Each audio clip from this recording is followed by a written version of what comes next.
नमस्कार, राम राम, खम्मा घनीसा। स्वागत आप सभी का एक बार फिर से राजस्थान रिबाता के यूट्यूब चैनल पे।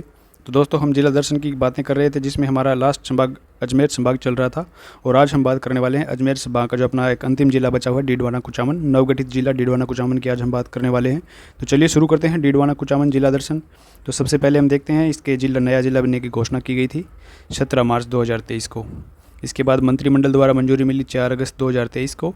फिर अधिसूचना जारी की गई 6 अगस्त 2023 को।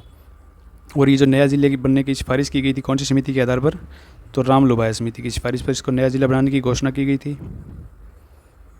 और इसके अलावा स्थापना दिवस कब मनाया जाता है? तो 7 अगस्त 2023 को इन नए सारे ज़िलों का, जो 8 नए ज़िले शामिल किए गए सभी का, ये एक डाटा आप ध्यान में रखना, सेम डाटा सभी में। इसके बाद चेंज होता है तो क्या होता है? उद्घाटनकर्ता। तो उदय लाल आंचना, जो कि तत्कालीन सहकारिता मंत्री थे, उनके द्वारा इसका उद्घाटन किया गया।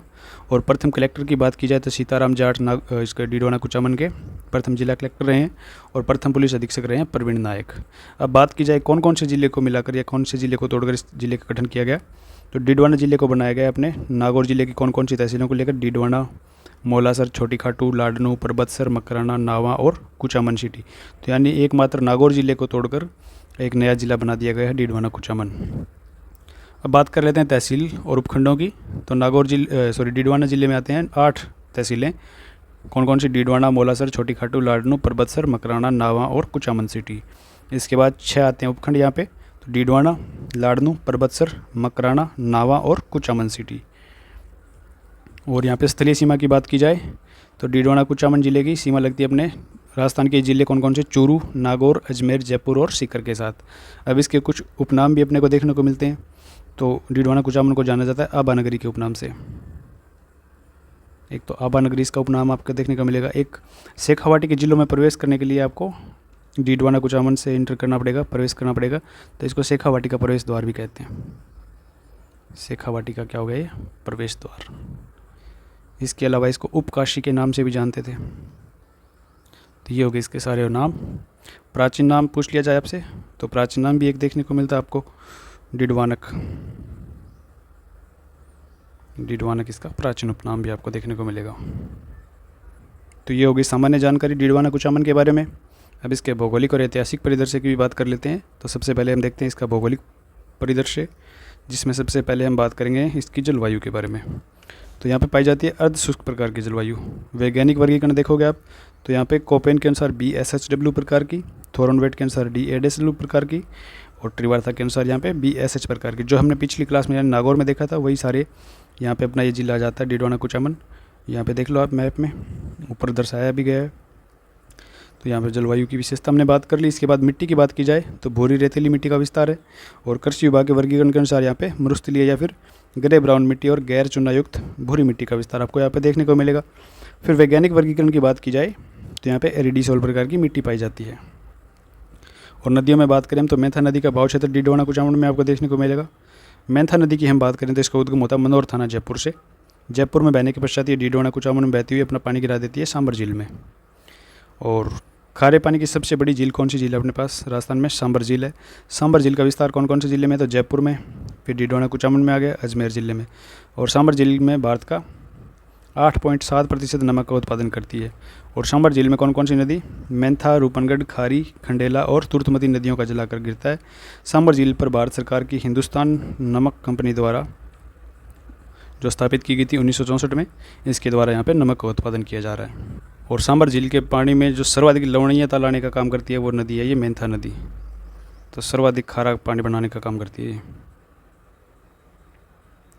सांबर झील के पानी को ज़्यादा लवणीयता प्रदान करने वाली नदी है मेंथा नदी। इसके बाद झीलों की बात की जाए तो यहाँ पे खारे पानी की झील है डीडवाना झील, नावा झील और कुचामन झील। तो विस्तार से बात करें डीडवाना झील की तो इस झील में सोडियम सल्फेट और सोडियम सल्फाइड की मात्रा अधिक पाई जाती है। इस कारण खाने की दृष्टि से यह नमक योग्य नहीं पाता, क्योंकि खाने योग्य नमक में कौन सी साल्ट पाए जाते हैं उसमें सोडियम क्लोराइड होता है और इसमें सोडियम सल्फाइड और सोडियम सल्फेट होते हैं। तो ये खाने योग्य नहीं है। और इस झील पर राज्य सरकार की company Rajasthan state chemical works द्वारा सोडियम सल्फेट और सोडियम सल्फाइड का उत्पादन किया जा रहा है 1960 से। और इस झील पर निजी संस्थाओं को देवल कहा जाता है। निजी संस्थाओं द्वारा जो नमक उत्पादित किया जाता है उसको कहा जाता है देवल।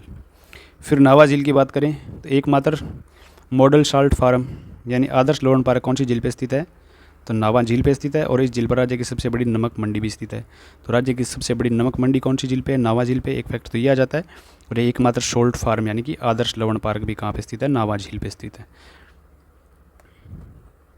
और इसके अलावा एक कुचामन में झील भी है, कुचामन झील, वो भी खारे पानी की झील है, उससे भी नमक का थोड़ा बहुत उत्पादन किया जाता है। इसके बाद उद्योगों में बात की जाए तो ऊन उद्योग, नमक उद्योग और संगमरमर उद्योग यहाँ के प्रमुख उद्योग स्थापित है। ऊन में बात की जाए तो वेस्टेड स्पिनिंग मिल्स जो स्थापित की गई लाडनू में। और राजस्थान लघु उद्योग राजसिकों का ये उपक्रम माना जाता है। तो राजसिकों द्वारा स्थापित की गई है कौन सी? Western spinning mills. फिर नमक उद्योग का कार्य किया जाता है सबसे ज़्यादा, तो स्टेट केमिकल्स वर्क्स लिमिटेड द्वारा ये स्थापित किया गया है और राजस्थान सरकार का ये उपक्रम है और स्थापना 1960 में हम ऊपर भी पढ़ चुके हैं। इसके बाद संगमरमर उद्योग, विश्व प्रसिद्ध संगमरमर कहाँ का है? मकराना का। डीडवाना नागौर में आता है मकराना, तो इसका विश्व प्रसिद्ध संगमरमर है और यहाँ से सफ़ेद रंग का यानी कैल्साइट किस्म का संगमरमर निकाला जाता है। तो कैल्साइट किस्म का ये संगमरमर है। इसमें कौन सा केमिकल ज़्यादा पाया जाता है? इसमें 98% कैल्शियम कैल्साइट पाया जाता है। Calcium calcite. तो इसकी मुख्य विशेषता क्या है कि ये इसकी चमक को फीका नहीं होने देता, यानी चमक को बरकरार रखने का कार्य करता है। इसीलिए इसका प्रयोग ज़्यादा, इसका अपने ताजमहल का एक निर्माण किया गया उसमें यूज़ किया गया। और एक आप पढ़ते हो कि इसका जो निर्माण है विक्टोरिया पैलेस है कोलकाता का। कहाँ का? कोलकाता का। यहाँ पे मकराना के मार्बल का यूज किया गया है। तो ये संगमरमर उद्योग की बात होगी। अब आगे बढ़ते हैं, बात करते हैं कला संस्कृति की। तो वीर तेजाजी के बारे में हम पिछली क्लास में पढ़ के आए थे। और तेजाजी का जन्म कहाँ पे हुआ था? नागवंशीय धोलिया जाट परिवार में। इनके पिता का नाम था ताड़जी और माता का नाम था रामकंवरी। एक जातीय ऋषि में खड़नाल गांव डीडवाना में माघ शुक्ल चतुर्दशी के दिन का जन्म हुआ था। और मृत्यु की बात हमने की थी, भाद्र शुक्ल दशमी के दिन की मृत्यु हुई थी। तेजाजी की पत्नी का नाम था पेमल थे, घोड़ी का नाम लीलन या श्रृंगारी। और इनकी याद में पर्वतसर नागौर और डीडवाना कुचामन में प्रत्येक वर्ष मेला भी बढ़ता है। भाद्रपद शुक्ल दशमी के दिन पशु मेले का आयोजन होता है पर्वतसर नागौर में। फिर संत हरिदास या हरिदास निरंजनी, तो इनका जन्म भी डीडवाना कुचामन के कापड़ोद गांव में हुआ था। मूल नाम हरि सिंह था इनका। निर्गुण भक्ति के उपदेश देकर इन्होंने निरंजनी संप्रदाय चलाया था। और मूल मंत्र थे इनका राज प्रकाश और हरि पुराण जी की वाणी में संग्रहित किए गए। इन्हें कलयुग का वाल्मीकि के उपनाम से जाना जाता है। तो ये फैक्ट आप ध्यान में रखना, संत हरिदास को कलयुग का वाल्मीकि कहा जाता है। इनके द्वारा रचित प्रमुख ग्रंथों में भगत वीरदावली, भरथरी संवाद और साखी हैं। इन्होंने गाडाबास गांव है डीडवाना कुचामन का, वहाँ पे समाधि ले ली थी। और प्रतिवर्ष फाल्गुन शुक्ल एकम से फाल्गुन शुक्ल द्वादशी तक इनका मेला आयोजित किया जाता है। तो ये संत हरिदास निरंजनी, कापड़ोद गांव डीडवाना कुचामन में इनका जन्म हुआ था और निरंजनी संप्रदाय इन्होंने चलाया था और इनको कलयुग के वाल्मीकि के नाम से जाना जाता है। इसके बाद संत रानाबाई, ये भी सगुण भक्ति की संत थी। इनका जन्म हुआ था 1504 में वैशाख शुक्ल तृतीया के दिन हरनावा गांव है डीडवाना कुचामन का। इनके पिता का नाम राम गोपाल और माता का नाम था गंगाबाई। हरनावा गांव में जीवित समाधि ली इन्होंने 1570 ईस्वी में। और रानाबाई को राजस्थान की दूसरी मीरा कहा जाता है। तो ये फैक्ट रानाबाई के बारे में आप याद रखना कि राजस्थान की दूसरी मीरा किनको कहा जाता है? तो संत रानाबाई को। फिर एक केवाई माता का मेला लगता है यहाँ पे।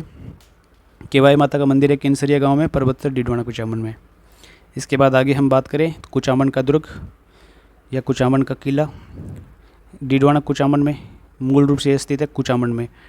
और मेड़तिया शासक जालिम सिंह ने बनखंडी नामक महात्मा के आशीर्वाद से कुचामन दुर्ग की नींव रखी थी।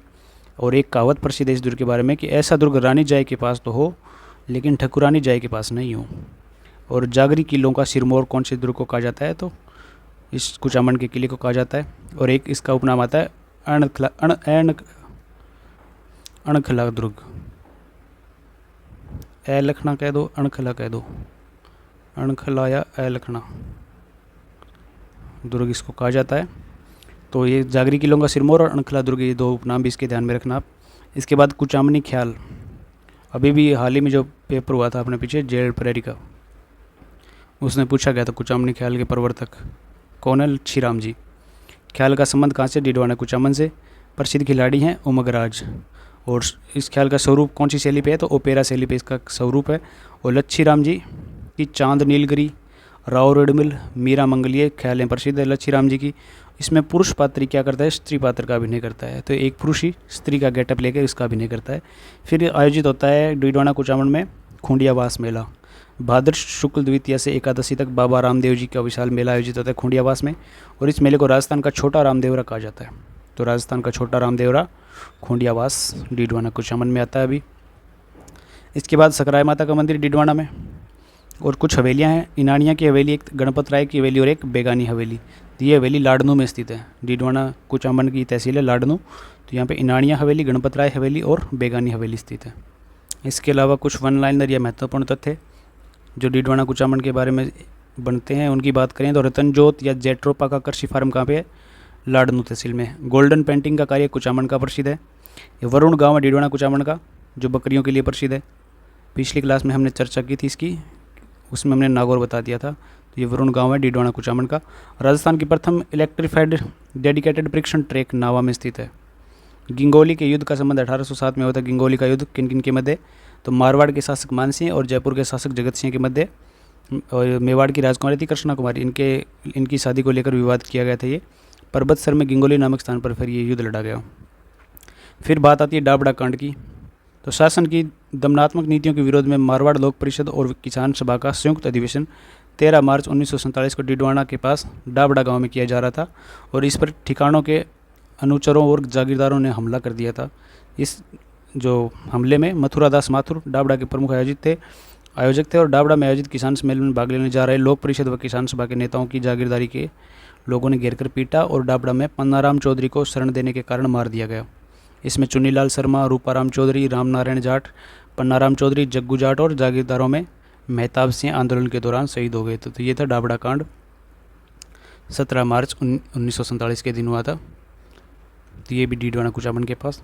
फिर मुंबई में प्रकाशित वंदे मातरम, जयपुर के लोकवाणी, जोधपुर के प्रजा सेवक, दिल्ली के हिंदुस्तान टाइम्स, इन सारे अखबारों में इस हत्याकांड की घोर निंदा की गई थी, और ये आंदोलन देश के स्वतंत्र होने तक चला था। तो जब तक भारत देश आज़ाद हुआ तब तक ये आंदोलन चला था। फिर 6 अप्रैल 1949 की मारवाड़ टिनेंसी एक्ट पारित किया गया मारवाड़ के द्वारा। इसके द्वारा किसानों को उनकी जोतों पर खातेदारी अधिकार प्रदान कर दिए गए थे। आय की दृष्टि से राजस्थान का सबसे बड़ा पशु मेला वीर तेजाजी पशु मेला कहाँ पे आयोजित किया जाता है? पर्वतसर डीडवाना कुचामन में, जो कि श्रावण पूर्णिमा से भाद्रपद अमावस्या तक बढ़ता है। इसके अलावा और क्या बातें रह जाती है डीडवाना कुचामन के बारे में? तो एक डीडवाना कुचामन में मंदिरों की बात करें तो हम यहाँ पे आता है सरकी माता या पड़ाया माता का मंदिर। तो एक मंदिर रह जाता है यहाँ पे सरकी माता या पड़ाया माता का मंदिर, जो कि मूल रूप से एक शिवालय है। इसके बाद लक्ष्मी नारायण जी का मंदिर है।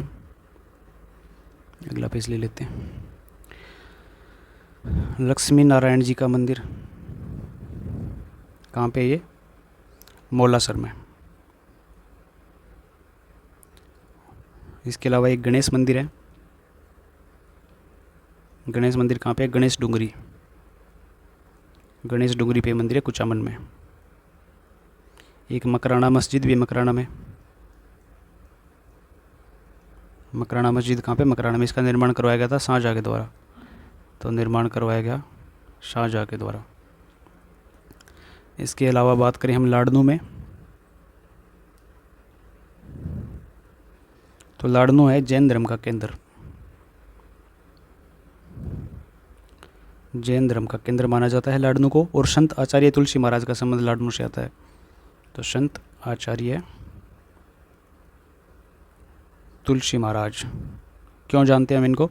तो इनको माना जाता है सूत्रधार किसका? अणुव्रत आंदोलन का। अणुव्रत आंदोलन के सूत्रधार रहे हैं। और एक जैन भारतीय विश्वविद्यालय भी है। लाडनू जैन धर्म का केंद्र है, तो लाडनू में ही है जैन भारती विश्वविद्यालय, लाडनू में स्थित है। गिंगोली के युद्ध की हमने बात कर ली थी। मार्च 1807 में पर्वतसर में मेवाड़ की राजकुमारी कृष्णा कुमारी को लेकर मारवाड़ के जगत सिंह और जयपुर के जगत सिंह और मारवाड़ के मानसिंह के मध्य युद्ध लड़ा गया था। फिर यहाँ पे एक व्यक्तित्व में बात करें तो बाल मुकुंद बिस्सा का संबंध यहाँ से आता है। बाल मुकुंद बिस्सा पीलवा गांव है यहाँ पे, डीडवाना कुचामन का पीलवा गांव यहाँ से आता है। और इनको क्या कहा जाता है? राजस्थान का जतीन दास। फिर कुचामन में एक शामगढ़ गांव है, यहाँ पे है शामगढ़ का दुर्ग। इसके अलावा एक मिठड़ी गांव है, तो यहाँ पे है मिठड़ी का दुर्ग। ये दोनों ही कुचामन में आते हैं। और एक कुचामन में टकसाल भी थी, कुचामन टकसाल। तो यहाँ से ये मारवाड़ रियासत के अंडर में आती थी और कोई इस प्रकार के सिक्के यहाँ से डाले जाते थे। तो यहाँ से कुचामनी सिक्के डालने की ये टकसाल थी। तो ये हमने बात कर ली नवगठित जिले डीडवाना कुचामन के बारे में। तो ये थी अपने जिला दर्शन की डीडवाना कुचामन की अंतिम क्लास, यानी जिला दर्शन 41 जिलों का जिला दर्शन हमने इसी क्लास के साथ कंप्लीट कर लिया है। आशा करता हूँ कि ये क्लास आपके लिए हेल्पफुल साबित होगी। अगर अच्छी लगेंगी, प्लेलिस्ट अच्छी लगे तो एक बार देखना उनको। अगर किसी को ये जिला दर्शन वाले PDF फॉर्मेट में नोट्स चाहिए, PDF नोट्स चाहिए, तो आपको टेलीग्राम में प्रोसेस बता रखी है कि टेलीग्राम की बायो में RRB हेल्प्स नाम से ये ID दी गई है बायो में। वहाँ पे PDF लिख के आप DM करना, वहाँ पे आपको स्कैनर दे दिया जाएगा। वहाँ पे स्कैनर पे आप 59 रुपये पे करने के बाद अपना स्क्रीनशॉट और जिस ID में, ट्रांजैक्शन ID में जो आपका नाम है वो नाम लिख कर भेज देना, तो आपको आपकी PDF टेलीग्राम पे उपलब्ध हो जाएगी। बाकी आप इन क्लासों को देखकर नोट्स बनाना चाहते हो तो कोई दिक्कत नहीं है, अपने हिसाब से अपनी हैंड राइटिंग में बनाई हुई ज़्यादा अच्छी लगती है। अगर आप ये तकल्लुफ़ नहीं करना चाहते नोट्स बनाने की, तो आप हमसे PDF ले सकते हैं। नाम मात्र की फ़ीस रखी गई है, 59 रुपये कोई ज़्यादा नहीं है, ऐसे ही खर्च कर देते हो आप। और बाकी आपकी इच्छा है, लेना चाहो किसी के साथ कोई वो नहीं है। तो ये थी अपनी अंतिम क्लास। इसी के साथ हमारा होता जिला दर्शन समाप्त। मिलते हैं कोई अगली योजना के साथ, कोई और क्लास लेके आएंगे अगली वीडियो में। आप भी सुझा सकते हो कि इस टॉपिक पे हमें क्लास लेके आनी चाहिए। कमेंट करके आप बता भी सकते हो कि आप किस टॉपिक पे क्लास चाहते हो, तो उसी अकॉर्डिंग हम भी प्लान करेंगे कि कौन से सब्जेक्ट की, कौन से टॉपिक की आपको क्लास प्रोवाइड कराएं। तो जिला दर्शन की सीरीज़ को प्यार और स्नेह देने के लिए आपका बहुत बहुत धन्यवाद। मिलते हैं अगले सेशंस में नई क्लासों के साथ। तब तक के लिए जय राजस्थान।